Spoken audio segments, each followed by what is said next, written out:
Bonjour à tous, ici Amélie. Merci d'être sur ma chaîne dédiée à l'économie domestique et à la propreté. On va plonger directement dans le sujet, alors restez avec moi. Cette plante décorative à feuilles persistantes attire l'attention des floriculteurs grâce à ses feuilles texturées avec des taches, des mouchetures et des motifs. Mais en même temps, les présages et les superstitions qui l'entourent soulèvent une question légitime: pourquoi ne peut-on pas garder le Dieffenbachia à la maison, voir la photo dans l'article? Avant de décider d'acheter un nouvel animal de compagnie, il est utile de savoir si la fleur est réellement capable de nuire à ses propriétaires. Raisonnement médical. Le principal danger est le jus laiteux de la plante, libéré lorsque les feuilles ou la tige sont endommagées. Les alcaloïdes qu'il contient, en entrant en contact avec la peau et les muqueuses, peuvent provoquer une brûlure suivie d'une rougeur. Dans certains cas, l'apparition d'ulcérés est possible. En cas d'intolérance individuelle, il existe un risque d'insuffisance cardiaque. L'ingestion du jus de la plante entraîne de graves vertiges, des nausées, un gonflement du larynx et un choc anaphylactique. L'ingestion d'une feuille de Dieffenbachia par un animal de compagnie peut être fatale. Dans de rares cas, une réaction allergique se développer. Les principaux symptômes sont les suivants: toux sèche, écoulement nasal, larmoiement, démangeaison.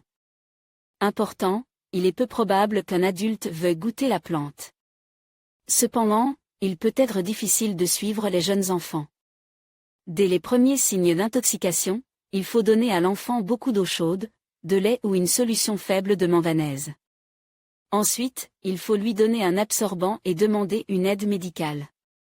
Malgré le danger potentiel, la fleur possède un certain nombre de qualités positives.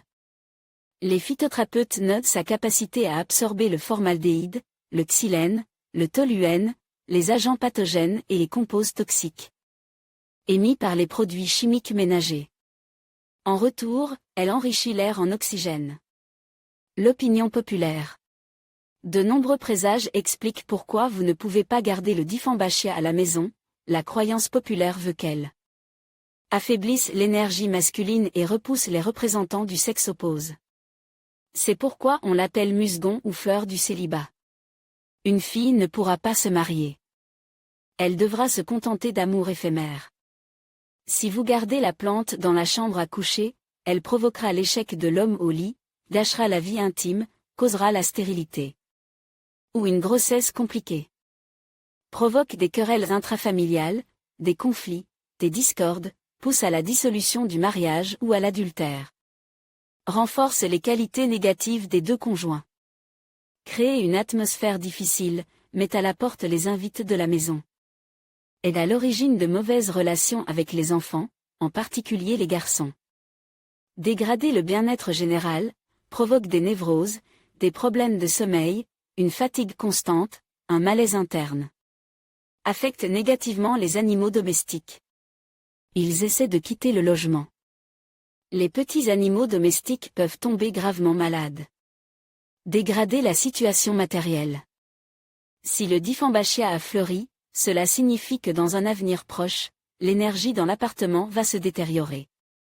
Cela semble indiquer qu'il est temps de changer le cours habituel des choses, de corriger les erreurs, de revoir le comportement. Remarque: les superstitions populaires conseillent de conserver la plante sur le lieu de travail. Le buisson aide à développer le sens des affaires, active l'activité mentale, augmente l'intelligence. L'énergie de la fleur apprendra à gérer correctement l'argent, à utiliser avec compétence ses propres opportunités et relations. Ce que dit le Feng Shui. La pratique taoïste de l'organisation de l'espace stipule qu'il n'est pas possible de diviser les plantes d'intérieur en bonnes, mauvaises, nuisibles ou bénéfiques. Leur énergie dépend de leur emplacement. Les experts du Feng Shui recommandent de placer un représentant de la famille des Arwades dans la partie nord-est du salon. De préférence, dans la zone de travail. Dans ce cas, l'arbre augmentera le potentiel créatif et mental. C'est à chacun de décider s'il peut garder le Dieffenbachia chez lui. La fleur a un effet positif sur le microclimat de la pisse, détruisant les agents pathogènes et les composés toxiques. Avec des soins attentifs, elle améliorait l'apparence et l'humeur de son propriétaire, l'aide à se débarrasser de ses kilos superflus. Et lui permet de gravir plus rapidement les échelons de sa carrière. En même temps, vous ne pouvez pas ignorer complètement ses qualités négatives, la capacité d'absorber l'oxygène de l'air pendant la nuit et la teneur en aldéhyde dans le jus laiteux. Par conséquent, les personnes particulièrement influençables et les familles avec des enfants en bas âge devraient réfléchir sérieusement avant d'acheter cette plante.